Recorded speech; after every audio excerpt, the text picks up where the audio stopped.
5 towers already delivered. याच प्रोजेक्टमध्ये आपण बघणार आहोत 2 and 3 BHK फ्लॅट्स, ज्याचे भरपूर व्हेरियंट्स तुम्हाला इथे बघायला मिळतात.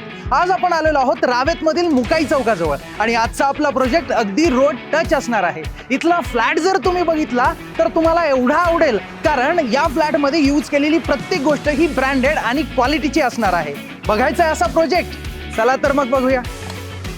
हा आहे आपला 3 BHK फ्लॅट. ही आहे तुमची गेस्ट बेडरूम. ही बेडरूम जर मायनस केली तर हा तुमचा as it is 2 BHK flat असणार आहे. Wow, what a elegant and beautiful L shape living and dining area. आणि या बाजूला असणार आहे तुमचं फुल्ली मॉड्युलर किचन, जे तुम्हाला ॲज इट इज मिळणार आहे. या बाजूला असणार आहे तुमचं कॉमन वॉशरूम आणि ही असणार आहे तुमची किड्स बेडरूम. या बाजूला आहे तुमची master bedroom with attached washroom and attached balcony. या फ्लॅटचा कार्पेट एरिया असणार आहे 1119 square feet. More details in caption. अधिक माहितीसाठी आमच्या नंबरवरती कॉल किंवा व्हॉट्सअप करा. धन्यवाद. जय महाराष्ट्र.